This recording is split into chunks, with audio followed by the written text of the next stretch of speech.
Praise the Lord. प्रभूच्या नावाला मी धन्यवाद देतो. प्रभूच्या नावाला पुन्हा एकदा उंचावतो.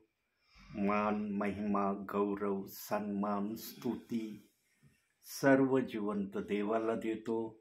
त्या राजाच्या राजाला, प्रभूच्या प्रभूला जय जयकाराने त्याची स्तुती आराधना करतो. म्हणून प्रार्थनेची सुरुवात आपण प्रार्थनेने करूया.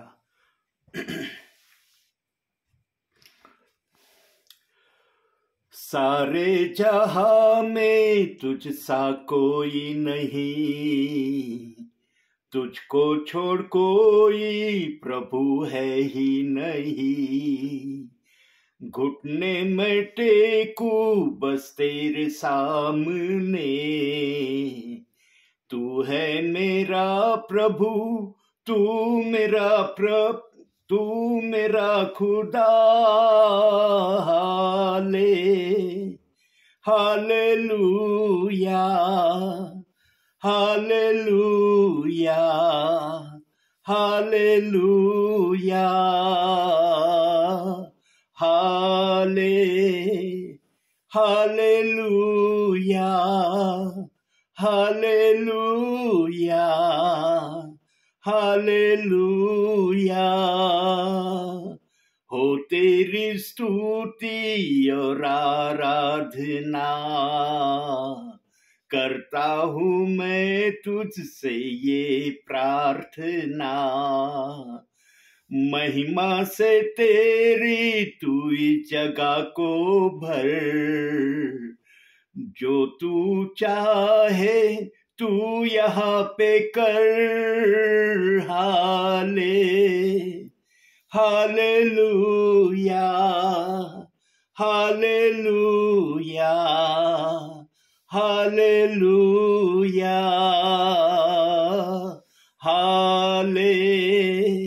हालेलुया,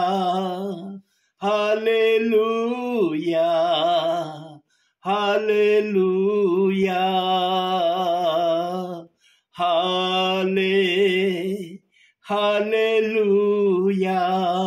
हालेलुया, हालेलुया,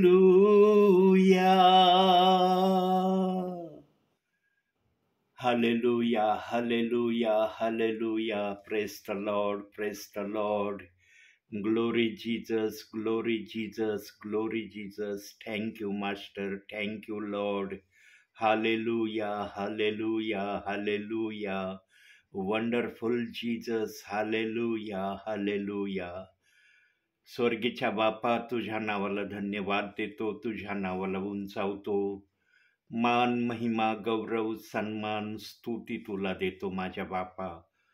तुझ्या नावाचा जय जयकार करतो, तुला उंचावितो, तुला गौरवितो, तुझे आभार मानतो या वेळेसाठी. स्वर्गीच्या देवा, खरोखर तो अंतिम समयामध्ये आपल्या सेवकांच्या द्वारे बोलणार आहे आत्म्याच्या प्रेरणेने. हे केवळ बोलण्याचे शब्द नाहीत माझ्या बापा, ते कृतीमध्ये उतरवण्याचे शब्द तू माझ्याद्वारे प्रगट करत आहे. यासाठी धन्यवाद माझ्या बापा. आज जे काही तुला करायचं आहे माझ्या बापा, ते करण्यासाठी तुझा सेवक तुझ्या समोर आहे. तुझ्या इच्छेप्रमाणे सर्व काही होऊ दे माझ्या बापा. मुख आपल्या दासाचा असू दे, परंतु शब्द देणारा तुझा पवित्र आत्मा असू दे. तुझ्या आत्म्याच्या मनात जे काय आहे ते आपल्या दासाच्या मुखातून तू प्रगट कर. विचारातून, वचनातून तू आपल्या प्रियजनांशी बोल, अशी मी तुला प्रार्थना करतो. या सुंदरशा वेळेसाठी मी तुझे आभार उपकार मानतो. मान, सन्मान, गौरव सर्व माझ्या बापा मी तुला देतो.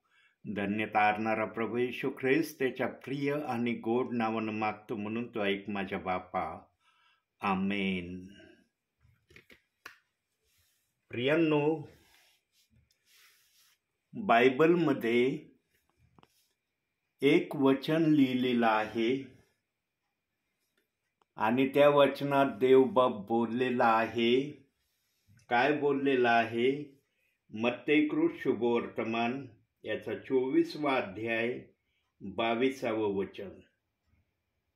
कठीण दिवसामध्ये कठीण दिवस जे येणार आहेत, ज्या दिवसाविषयी त्याच अध्याय 24वा अध्याय 21व्या वचनामध्ये जे प्रभू बोललेला आहे, त्या वचनाला धरून खालच्या वचनामध्ये देव बाप्पाने निवडलेल्या प्रियजनांचे दिवस कमी केलेले आहेत.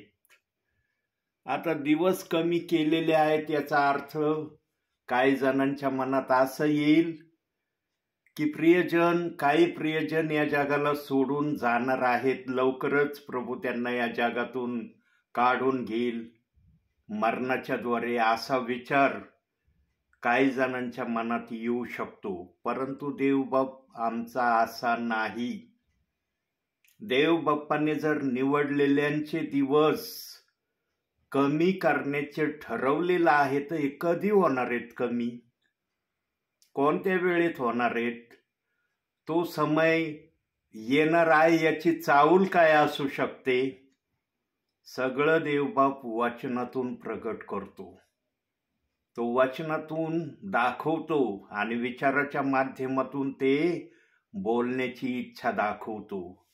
प्रियांनो, सध्याचे दिवस चाललेले आहेत, ज्या दिवसाचा आम्ही सध्या अनुभव घेतो, हे केवळ जशी पुस्तकाची प्रस्तावना म्हणतात ना, प्रस्तावने सारखं सध्याचं वातावरण प्रभूच्या नजरेमध्ये आमच्यासाठी असू शकतं. परंतु हे जे सध्या चाललेलं आहे हे आमच्या जीवनामध्ये किती भयाचं कारण, किती भयानक गोष्टीचं माध्यम आम्ही त्याला समजू राहिलेलो आहे. बायबलमध्ये तर आणखी बऱ्याचशा घटना प्रभूला प्रगटीकरणामधून करायच्या आहेत आणि प्रभू त्या घटना करणारही आहे. परंतु ज्या घटना होणार आहेत, ज्याविषयी प्रगटीकरणामध्ये लिहिलेलं आहे, त्या घटनांना पाहण्यासाठी किंवा त्या घटनांच्या त्रासामध्ये त्याचे निवडलेले प्रियजन राहू नये याचं प्रयोजन देवबाप्पांनी करून ठेवलेलं आहे. प्रियांनो, अँटी क्राइस्टचं राज्य,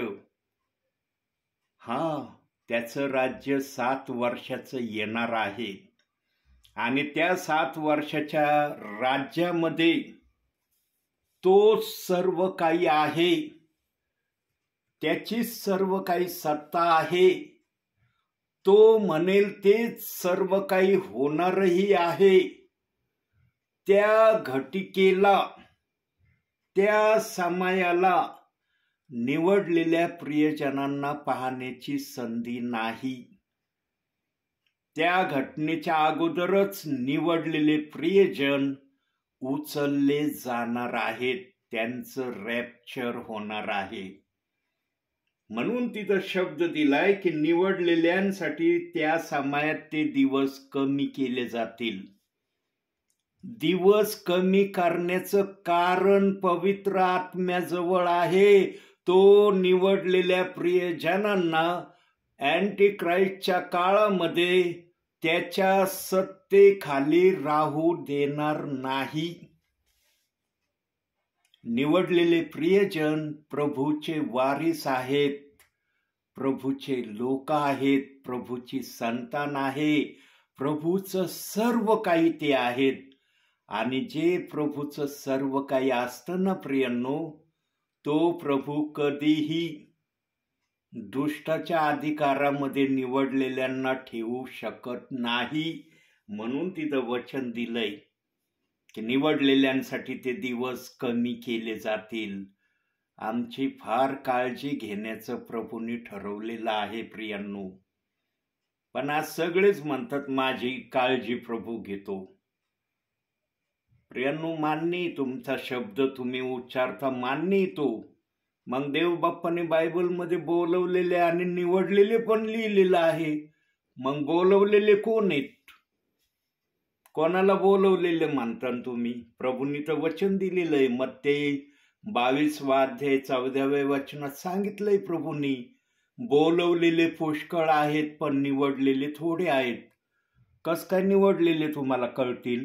वचनाप्रमाणे, प्रभूचा आत्मा वचनाप्रमाणे निवडलेले तुम्ही आहात की बोलवलेले तुम्ही आहात, कसं दाखवेल?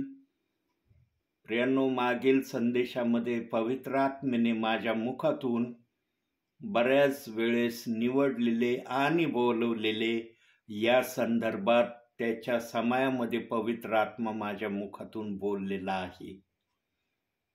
आमच्या हातात ते पवित्र शास्त्र दिले ना प्रभूंनी. हे पवित्र शास्त्र दोष लावण्यासाठी दिलेलं नाही. प्रभूच्या ध्यानामनातही कधी असा विचार आला नव्हता आणि येणार पण नाही की जे पवित्र शास्त्र मी माझ्या प्रियजनांना देत आहे ते माझ्या पवित्र शास्त्रातील एखाद्या शब्दाला, एखाद्या वचनाला दोष लावणारे व्हावे. देवबाप अशी अपेक्षा कधीच करत नाही. त्याने ज्या प्रकारे आम्हाला पवित्र शास्त्र दिलंय ना, त्याच प्रकारे आम्हाला ते पवित्र शास्त्र पाळण्याचंही सांगितलंय आणि तसे बोध आणि इशारे प्रगटीकरणामध्ये त्यांनी प्रगटही केले. प्रियांनो, ऐकायला महत्व नसतं बरं का जीवनामध्ये, करण्याला महत्व असतं. ऐकणं पण तितकं गरजेचं असतं, परंतु ऐकण्यापेक्षा करण्याला जास्त प्राधान्य देवबाप्पाने दिलेलं आहे. आणि जे करण्याच्या प्राधान्याला मान्यता देतात ना, ते निवडलेले प्रियजन आहेत. जे केवळ ऐकणारे आहेत ना, ते निवडलेले होऊ शकत नाही. प्रियांनो, देवाचा आत्मा आपल्या इच्छेने बोलवलेले आणि निवडलेले सांगायला सर्वस्वी समर्थ आहे. त्याचे माध्यम तो वेगळे ठेवीन, पण आशय एकच असतो त्याचा की निवडलेल्याच्या ह्या अशा खुणा आहेत किंवा असे माध्यम निवडलेल्यांचे मी बनवले आहेत. प्रियांनो, आज जो तो स्वतःला निवडलेलाच म्हणण्याची इच्छा प्रभूच्या सानिध्यात ठेवतो, चांगली गोष्ट आहे. प्रियांनो, तुमचे विचार वाईट नाही, पण त्या विचाराला कृतीने करण्यासाठी बायबलची मदत घेणं गरजेचं आहे. बायबलच्या मदतीशिवाय तुम्ही जो शब्द उच्चारितात ना, तो शब्द पूर्ण होऊ शकत नाही. आणि जिथं देवाचा शब्द पूर्ण होण्याची अपेक्षा करतो ना, तिथं वचनाला दोष लावण्यासाठी जागाच राहत नाही. देवबाप देवाच्या वचनाला दोष लावण्याची जागा ठेवीत नाही. पण आज अशा प्रकारचं वातावरण किंवा अशा प्रकारचं काही विश्वासणाऱ्यांचं, काही सेवकांचं वागणं चाललंय का? नाही चाललेलं. काही जण आज खुलेआम जाहीररित्या प्रेषितांची कृत्य 2 अध्याय 38व्या वचनाला दोष लावित आहेत. काही जण तर त्या पुढची बहादुरी करत आहेत, घरोघरी जाऊन या वचनाची निंदा विश्वासणाऱ्यांना खुलेआम सांगत आहेत. प्रियांनो, देवाचं वचन निंदेसाठी देव बाप्पाने तुमच्या हातात दिलेलं नाही. वचन तुम्ही लिहिलेलं नाही, हे प्रथम लक्षात ठेवा. जर वचन तुम्ही लिहिलेलं नाही ना, तर तुम्हाला दोष लावण्याचा पण अधिकार नाही. ज्याने दिलंय ना वचन, त्याला माहित आहे हे वचन मी कोणत्या अर्थाने दिलंय, कशासाठी दिलंय आणि याचा उपयोग भविष्यामध्ये, वर्तमान काळामध्ये काय करायचं आहे ते पवित्र आत्म्याशिवाय कोणाला सांगता येणार नाही. ज्याला पवित्र आत्म्याची भाषा समजत नाही ना, मग तो निंदा करतो. त्याची बुद्धी म्हणते हे वचन योग्य नाही. मग येशू ख्रिस्तांनी जे मत्ते 28:19 वचन सांगितलं ते काय होतं? ते पण देवाचंच वचन आहे. आणि प्रेषितांची कृत्य 2 अध्याय 38वं वचन पण देवाचंच आहे. पण येशू ख्रिस्ताने स्वतः या 2 वचनाच्या मध्ये एक वचन बोलून मग तो स्वर्गरोहणामध्ये गेलेला आहे. 12 शिष्यांना हे सांगितल्या विना तो स्वर्गामध्ये गेलेला नाही. आणि त्याचा पुरावा कुठं त्यांनी ठेवलाय? योहानकृत शुभवर्तमान 14वा अध्याय 16व्या वचनामध्ये स्वतः येशू ख्रिस्ताने पुरावा ठेवलेला आहे. आमच्या येशू ख्रिस्ताने पुराव्याअभावी कोणतीच गोष्ट ठेवलेली नाही. जी प्रभूला योग्य वाटली ती तर देव बाप्पाने शिष्यांना सांगितली.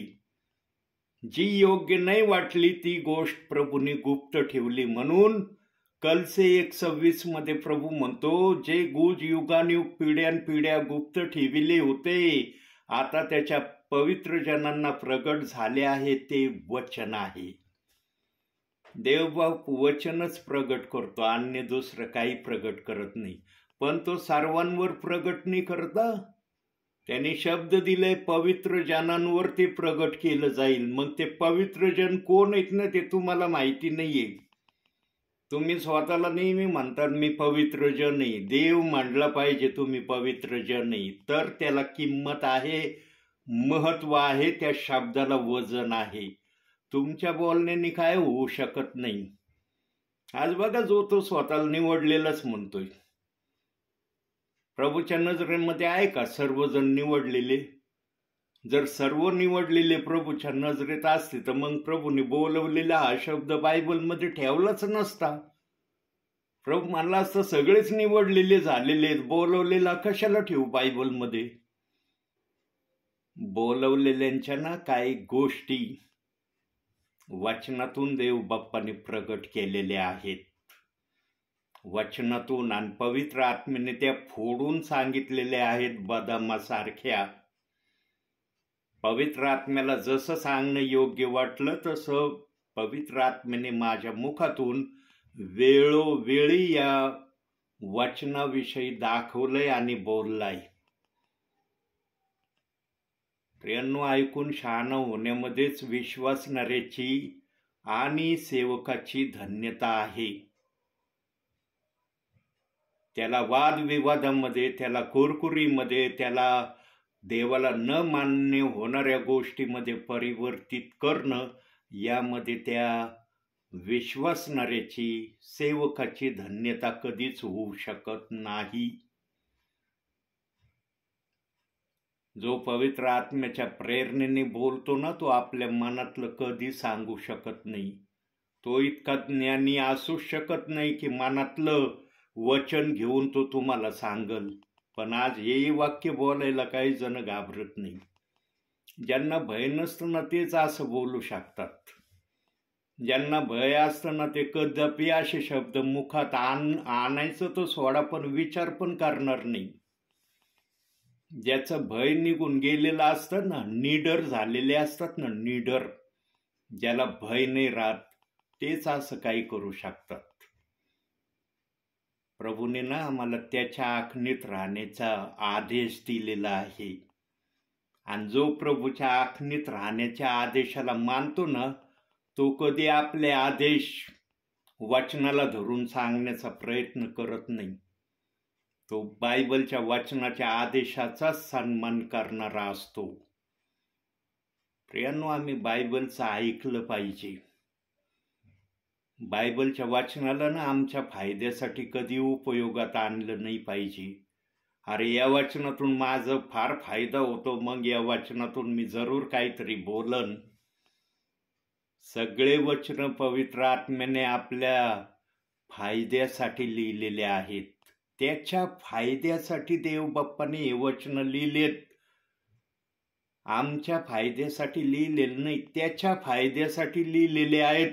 आणि त्या फायद्यामधून देवबाप आमचा स्वीकार करण्याची अपेक्षा त्याने प्रगट केलेली आहे. वचन देव बाप्पांनी का दिलंय ना हे पण काही जणांना आज समजून नाही राहिलं. काही वचनाला घ्यायचं, कुठं पण कोणत्याही शब्दाला जोडून काही बोलायचं. मी बऱ्याच ठिकाणी हे ऐकलंय.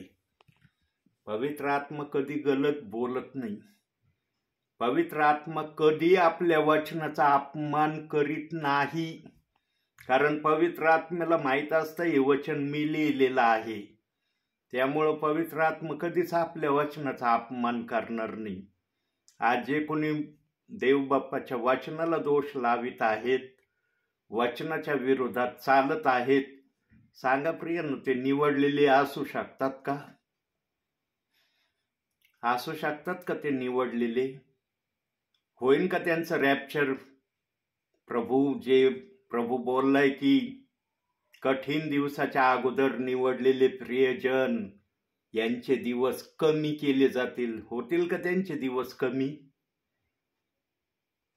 पवित्र आत्म्याच्या सानिध्यात आलं ना, पवित्र आत्म्याचं एक तर ऐकावं लागतं, आणि जर ऐकलं नाही तर मग न्याय तर ठरलेलंच आहे. तिथून तर कोणाला सुटायची संधीच मिळणार नाही. आणि जे काही तुम्ही इथं केलेलं आहे तेच तुम्हाला वर विचारलं जाणार आहे. देवबाप पण तुम्ही जे पृथ्वीवर नाही केलं ते थोडी ना वरती विचारणार आहे. जे तुम्ही इथं केलंय तेच विचारणार आहे की पृथ्वीवर ते का करत होता तू? ते करण्याची मी तुला परवानगी दिली होती का? माझ्या वचनामध्ये अशा प्रकारचा शब्द तू वाचला होता का? तिथं आत्मा उत्तर देणार आहे. इथं बुद्धीच्या प्रेरणेने काही गोष्टी करतात. बुद्धीच्या प्रेरणेने करायचं म्हणायचं मी आत्म्याने भरलेलो आहे, आत्म्याच्या प्रेरणेने मी हे करतोय. आत्मा म्हणन का माझ्या वचनाला दोष लाव? आत्मा म्हणन माझ्या बायबलच्या एखाद्या वचनाला दोष लाव, त्याच्या विरोधात काही बोल, काही विश्वासणाऱ्यांना शिक्षण दे, असं म्हणन का पवित्र आत्मा? प्रियांनो, आज काय चाललंय ना, प्रभू सगळं निमूटपणे बघतोय, सहन करतोय. त्याचा समय सुरू झाला ना, मग देवबाप सगळा हिशोब घेणार आहे. सध्या आमचा समय चाललाय आणि आमच्या समयामध्ये पण देवबाप्पाची इच्छा आहे की काही प्रियजनांनी ऐकून वचनाप्रमाणे वागण्याची तयारी दाखवावी. म्हणून हे चाललंय सगळं. हे वेळ घालवण्यासाठी चाललेलं नाही. देवाला याच्यातून पण आपल्या प्रियजनांना आपल्याकडे घेण्याची अपेक्षा आहे, म्हणून हे चाललंय. हे असंच चाललेलं नाही. प्रभूच्या जीवाला ना चैन नाही. देवाच्या आत्म्याला असं वाटतं कधी माझे प्रियजन ज्यांना मी मान्यता दिली ते कधी वचनाप्रमाणे आचरण करणारे होतील, आणि मी पाहीन त्यांना की खरोखर ते तसे करायला लागले. देवाने ना तुम्हाला त्याच्या राज्यातनं त्याच्या इच्छा पूर्ण करण्यासाठी घेतलेलं आहे. देवाने ना त्याच्या राज्यामध्ये तुमच्या इच्छा प्रभूमध्ये राहून पूर्ण करण्यासाठी प्रभूने कधीच तुम्हाला आपल्या राज्यात घेतलेलं नाही. हे लक्षात ठेवा. प्रभूची इच्छा काय आहे ना हे समजून घ्या. प्रभूला काय हवं आहे, प्रभू काय मागत आहे, प्रभूच्या मनामध्ये आमच्यासाठी काय संकल्प आहेत, त्यांनी काही ठिकाणी वचनातून प्रगटही केलेत. त्याचे संकल्प ना आमच्यासाठी हिताचे. कुठंच त्यांनी अहिताचा संकल्प आमच्यासाठी बायबलमध्ये लिहून ठेवलेला नाही. म्हणून इर्माया 29:11 मध्ये देवबाप्पाने थोडक्यात त्याच्या मनातला संकल्प वचनातून आम्हाला प्रगट केलाय. काय संकल्प प्रगट केलाय जरा आपण ते वचन काढून वाचूया. इर्माया याचा 29वा अध्याय आणि 11वं वचन. काय देवबाप बोलतोय त्या ठिकाणी आपण वाचूया जरा.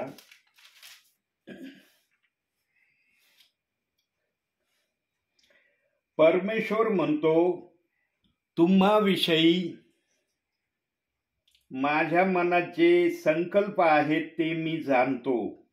ते संकल्प हिताचे आहेत, अनिष्टाचे नाहीत. ते तुम्हास तुमच्या भावी सुस्थितीची आशा देणारे आहेत. सुस्थितीची आशा देणारे आहेत. सुस्थितीची म्हणजे काय? तुम्हाला स्वर्गात जाण्याची परवानगी देण्याचे आशेचे संकल्प आहेत माझ्या मनामध्ये. देवबाप्पाला ना आपल्या विश्वासणाऱ्याला, आपल्या सेवकाला स्वर्गामध्येच घ्यायचंय, आणि स्वर्गामध्येच त्या विश्वासणाऱ्याच्या मुखातून देवबाप सदा सर्वदा स्तुती आराधना ऐकण्याची इच्छा ठेवत आहे. पण देवबाप्पाने 1000 वर्षाचा जो संकल्प आदामाच्या द्वारे प्रगट केला होता, तो संकल्प पूर्ण झाल्यावर ही प्रक्रिया सदा सर्व काळासाठी देवबाप आमच्याकडून पूर्ण करून घेणार आहे. कारण देवाची इच्छा जी एदेन बागेमध्ये भंग झाली, देवाची इच्छा जी स्वर्गामध्ये भंग झाली, लुसिफराने जी इच्छा प्रभू परमेश्वराची प्रथम भंग केली, स्तुती आराधनेच्या माध्यमातून जो तो प्रभू परमेश्वराला खुश करायचा, ते जे त्यांनी करणं बंद केलं, तिथं देव बाप्पाची पहिली इच्छा भंग झाली. दुसरी इच्छा, पृथ्वीवर मनुष्याला प्रभूने आपल्या हाताने बनविलं, घडविलं, तिथं सैतानाने येऊन प्रभू परमेश्वराच्या विरोधात आदामाला पाप करण्यासाठी तयार केलं. ही दुसरी चूक आहे. पण तिसरी चूक आता होणार नाही.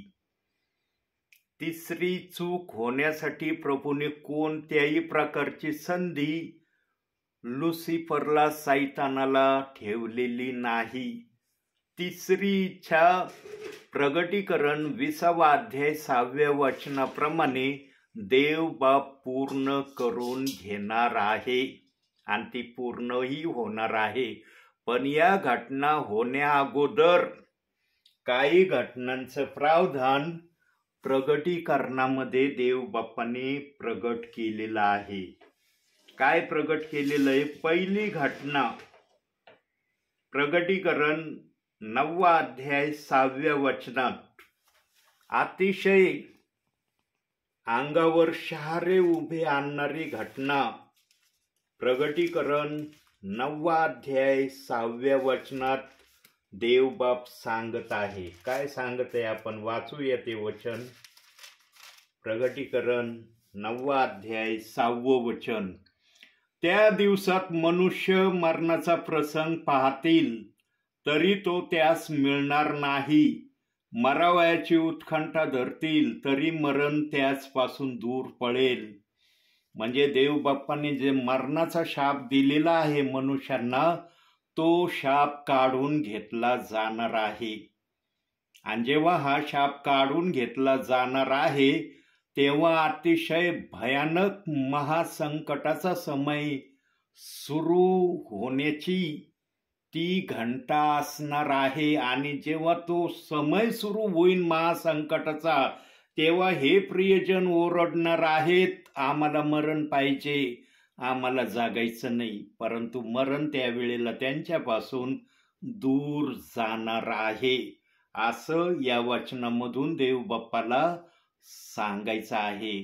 महासंकटाचा काळ फार वेगाने घंटा वाजवीत आहे आणि ती घंटा वाजण्या अगोदर निवडलेल्या प्रियजनांचं रॅप्चर होणं गरजेचं आहे. म्हणून त्यांच्यासाठी ते दिवस कमी केलेत प्रभूने. देवाने वचन जर ठेवले ना, तर त्या वचनाचा अर्थही ठेवलाय की कसे दिवस कमी केले जातील. कारण निवडलेल्या प्रियजनांना महासंकटाचा अनुभव देवबाप देण्याची इच्छा ठेवत नाही. म्हणून आज जो तो स्वतःला निवडलेलंच म्हणतोय. त्यांना माहिती निवडलेल्यांना त्रास नाहीये, पण बोलवलेल्यांच्या मनात काय त्यांच्या मनात असेल ते त्यांना माहिती. प्रियांनो, देव बाप्पाने आपल्या वचनाला कुठं तरी थोडक्यात का होईना प्रगट करण्याची अपेक्षा प्रगट केलेली आहे आणि ती सेवकाच्या मुखातून वेळोवेळी पवित्र आत्मेने प्रगटही करून घेतलेली आहे. प्रियांनो, पवित्र आत्मा कळवळ्याच्या वाणीने या अंतिम समयामध्ये सर्वांशी बोलत आहे. ज्याला त्याचं बोलणं समजेल ना, तो निश्चितपणे प्रभूच्या गौरवात जाईल आणि राज्य करणारा बनन प्रभू बरोबर. पण जो ऐकणार नाही ना, त्याचा न्याय ठरलेला आहे. तो कितीही म्हटला मला न्यायात नाही जायचं, पण त्याला न्यायाचा स्वाद घ्यावाच लागेल. आणखी एक गोष्ट आपण बघूया. प्रगटीकरणाचंच पुस्तक 16वा अध्याय 21व्या वचनामध्ये आणखी एक गोष्ट देवबाप बोललेला आहे. आणि ती पण गोष्ट होणार आहे. देवबाप जर बोलला आहे तर ती गोष्ट पूर्ण होणार आहे. कोणती होणार आहे पाहूया आपण ते वचन. सुमारे 1 मन वजनाच्या मोठ्या गारा आकाशातून मनुष्यावर पाडल्या, तेव्हा गारांच्या पीडेमुळे लोकांनी देवाची निंदा केली, कारण त्या गारांची पीडा पराकाष्ठेची होती. प्रियांनो, एक साधा दगड जर आम्हाला कुणी मारला, साधा दगड, छोटासा दगड जर मारला तर किती भयंकर लागतो आम्हाला तो. एक साधा दगड जर मारला कुणी आम्हाला तर किती भयंकर लागतो आम्हाला तो. आम्हाला त्या दगडाच्या वेदना सहन नाही होत आम्हाला कधी कधी. वरून आकाशात तर 40 किलोची, म्हणजे 40 किलो म्हणजे 1 मन, 1 मनाच्या गारा मनुष्यावर पाडणार आहेत, आकाशातून खाली येणार आहेत.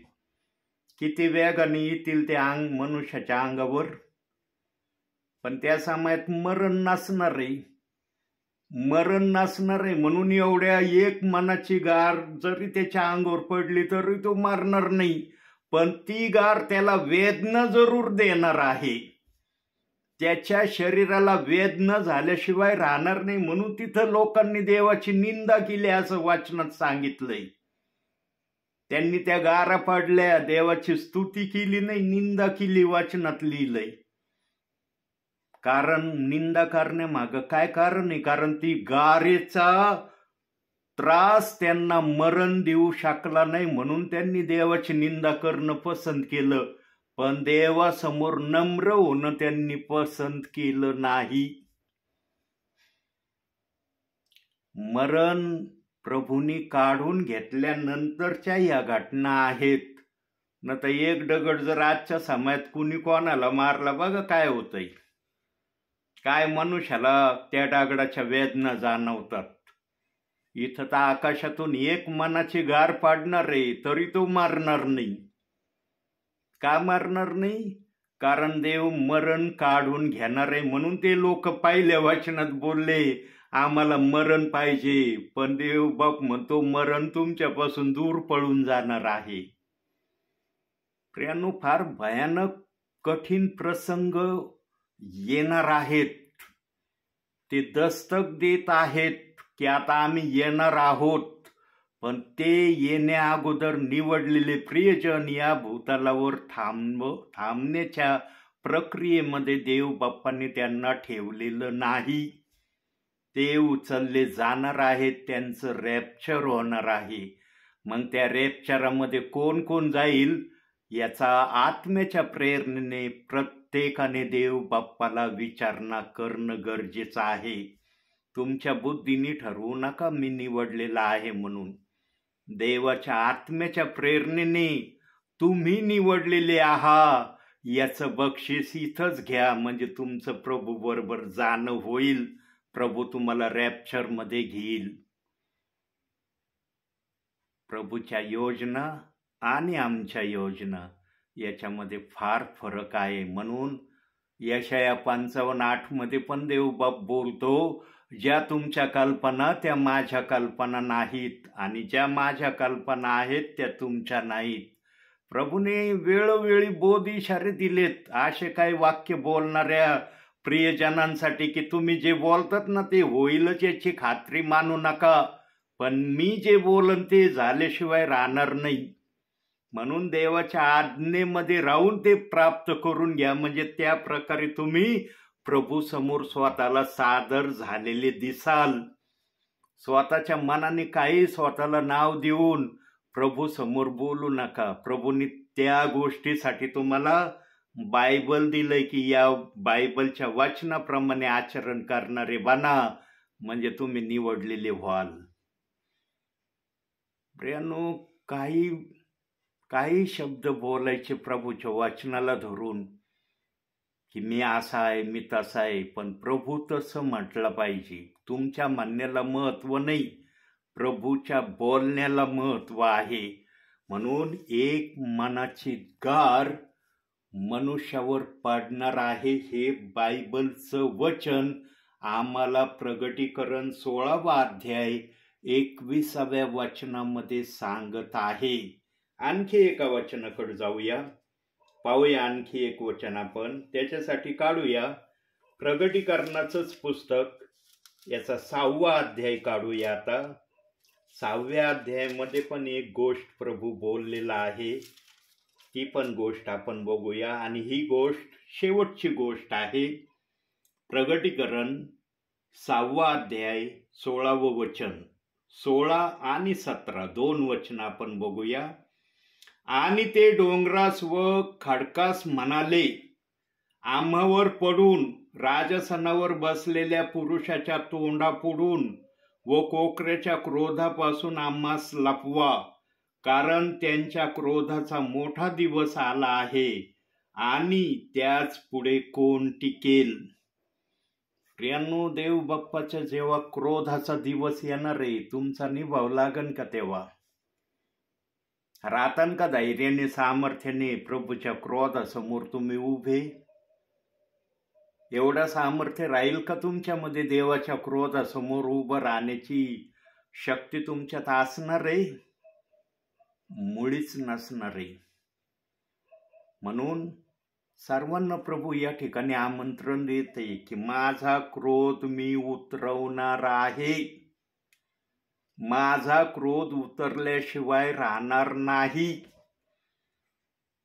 प्रियांनो, जेव्हा देवाचा क्रोध उतरणार आहे आणि त्या क्रोधाला जेव्हा देवबाप एका वचनाकडे पाहिल, प्रेषितांची कृत्ये 2 अध्याय 38व्या वचनाला ज्यांनी ज्यांनी दोष लावलाय, सेवकांनी विश्वासणाऱ्यांनी, देवाचा क्रोध ज्या वेळेला उतरणार आहे तेव्हा देवबाप या क्रोधातून त्या वचनाचा विरोध करणाऱ्यांना कशा प्रकारे पाहिल, कशा प्रकारे पवित्र आत्मा त्यांच्याबरोबर वर्तन ठेवील. फार भयानक दिवस असणार आहे तो, फार भयानक ती घडी असणार आहे. त्या घडीतून कोणालाही वाचवण्यासाठी येऊ शकत नाही, अजिबात येणार नाही. पण प्रियांनो, आमचा देव जितका क्रोध करणारा आहे ना, तितकाच तो ममताही करणारा आहे. आणि त्यांनी यशायाच्या पुस्तकात म्हटलेलं पण आहे 54व्या अध्यायामध्ये की मी तुला क्षणभर सोडिले, पण मोठ्या करुणेने मी तुला आपल्या जवळ घेतले.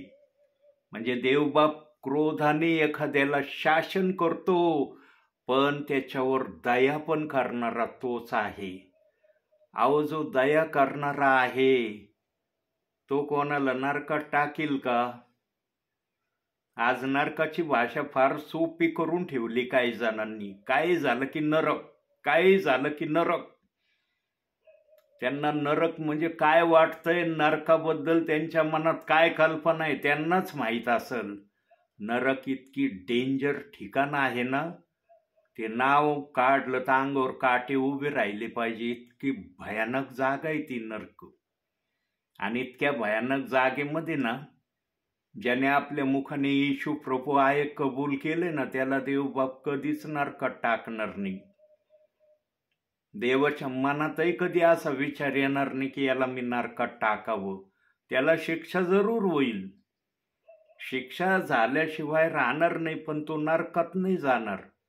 ती शिक्षा नरकाची प्रभूने कधीच बायबलमध्ये लिहून ठेवलेली नाही. नरक हा शब्द बायबलमध्ये देवबाप्पाने ठेवलाय, पण त्याचा अर्थ वेगळ्या अनुषंगाने ठेवलाय. विश्वासणाऱ्यांच्या अनुषंगाने नरकाला त्या ठिकाणी प्रभूने ठेवलेलं नाही. ज्याला आत्मा चालवितो ना तेच हे बोलू शकतो, ज्याला आत्माने चालवितो नाही बोलू शकत. असं नरक आहे बायबलमध्ये, देवाच्या आत्म्याने नरक हा शब्द दिलेला आहे. पण तो नरक ज्यांनी येशू हा प्रभू आहे असं कबूल केले त्यांच्यासाठी हा नरक नाहीये. मग त्यांच्या जिभेने जे येशूला प्रभू आहे कबूल केलं ते खोटं साबित होईल ना, किंवा मतलुबापुरतं त्यांनी येशूला प्रभू आहे असं कबूल केलेलं सिद्ध होईल ना. प्रियांनो, ज्याने मुखाने स्वइच्छेने हे शब्द उच्चारलेत ना, त्यांचा देव बाप्पाने कायमचा बचाव करण्याचं ठरवलंय. कायमचे ते वाचले जाणार आहेत. त्यांच्यावर कुठल्याही प्रकारचा त्रास येणार नाही. म्हणून प्रगटीकरण 11वा अध्याय 2रं वचन ठेवलंय बायबलनी. लिहिलंय तिथं प्रगटीकरण 11वा अध्याय 2ऱ्या वचनात काय लिहिलंय? मंदिराबाहेर अंगण आहे. अंगण हा शब्द दिलाय ना तिथं. कशाला ते अंगण ठेवलंय प्रभूंनी? काय कारण आहे अंगण ठेवण्याचं? आम्हाला अंगण म्हणजे साधारण वाटतं. जसं आमच्या घराच्या भोवती छोटंसं अंगण असतं तसं आम्हाला अंगण वाटतं. त्या वचनाविषयी कधी कधी देवाचं अंगण इतकं छोटं नाहीये, विशाल असं ते अंगण आहे.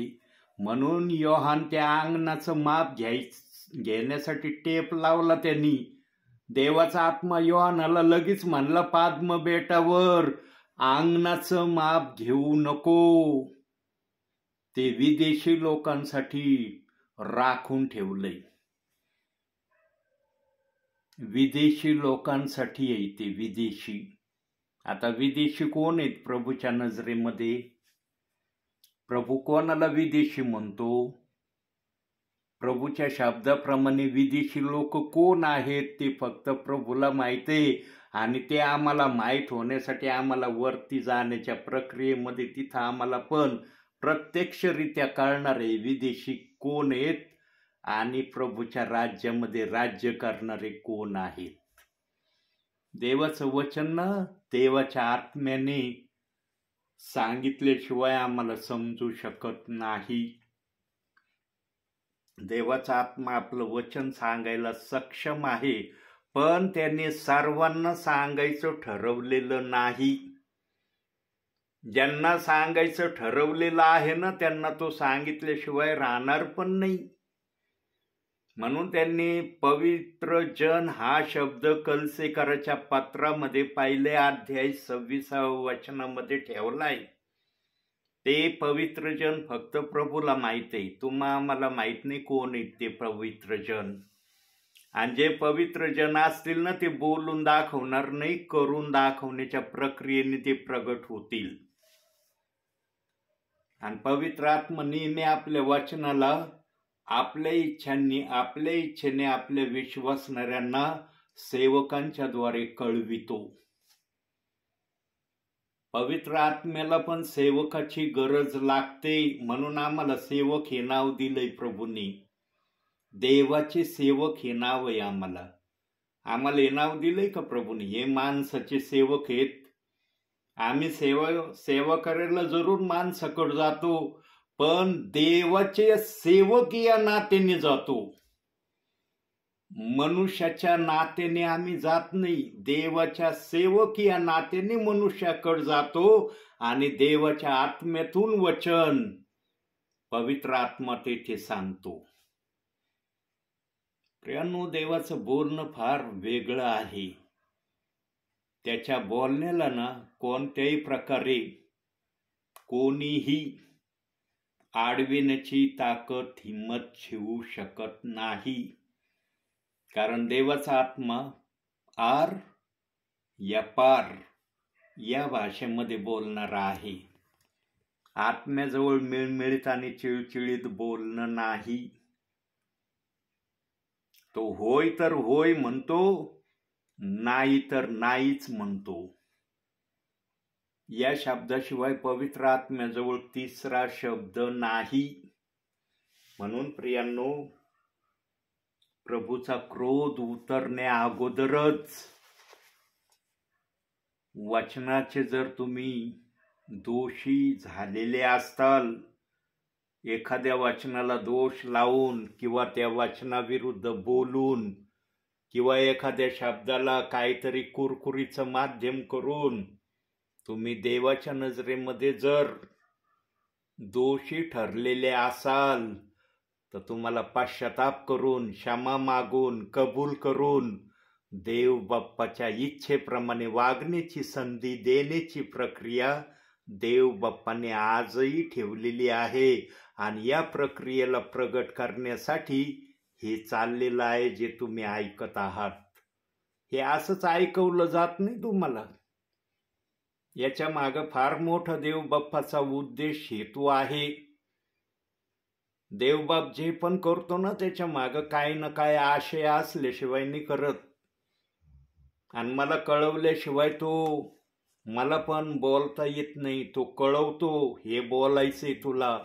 अगदी 4 वचनं फक्त मी या माझ्या संदेशाच्या याच्यामध्ये काढली. 4च वचनं आहेत. पहिलं मत्तेचं आहे आणि नंतर प्रगटीकरणाचे 3 वचनं आहेत. एवढ्या वचनातून देवबाप आतापर्यंत बोललाय. 45 मिनिटं 46 मिनिटं झालीत प्रियांनो.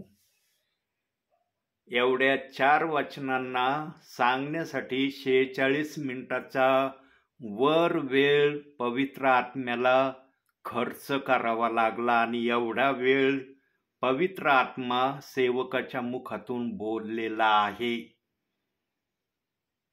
पवित्र आत्म्याशिवाय कोणाला 4 वचनातून एवढं बोलता येणार नाही. बुद्धीच्या प्रेरणेने बोलून दाखवा बरं 46 मिनिटं तुम्ही 4 वचनातून. कोणालाच बोलता येणार नाही. 1-2 वाक्यातच शांत होतील. काय बोलावं पुढं कळणारच नाही. पण पवित्र आत्मा असा आहे, तो विषयाला धरून विचाराच्या माध्यमातून, वचनाच्या माध्यमातून विश्वासणाऱ्यांना समजण्यासाठी तो बोलतो. म्हणून प्रियांनो, देवाचा आदर करा, देवाच्या इच्छा जाणा, त्या प्रकारे स्वतःला बनवण्यासाठी ही शेवटची संधी देवबाप्पाने तुम्हाला दिलेली आहे, मला पण दिलेली आहे. म्हणून वचनाप्रमाणे आचरण करण्याच्या प्रक्रियेकडे आपण सर्वजण मिळून लक्ष देऊया. म्हणून आजच्या या छोट्याशा संदेशातून देवबाप तुम्हाला आणि मला भरपूर आणि भरपूर आशीर्वाद देऊ. आमेन.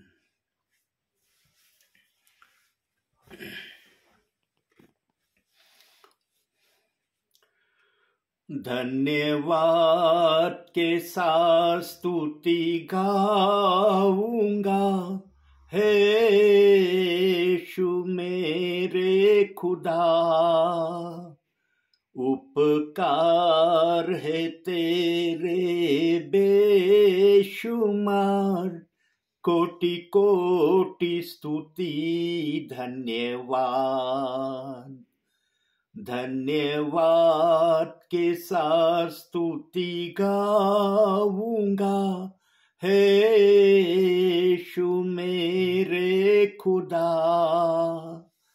उपकार है तेरे बेशुमार, कोटि कोटि स्तुति धन्यवाद. योग्यता से बढ़ के दिया है अपनी दया से तूने मुझे. योग्यता से बढ़ के दिया है अपनी दया से तूने मुझे. मांगने से ज्यादा मिला मुझे, आभारी हूँ प्रभु मैं. मांगने से ज्यादा मिला मुझे, आभारी हूँ प्रभु मैं. धन्यवाद के साथ स्तुति गाऊंगा, हे यीशु मेरे खुदा. उपकार है तेरे बेशुमार, कोटि कोटि स्तुति धन्यवाद, कोटि कोटि स्तुति धन्यवाद।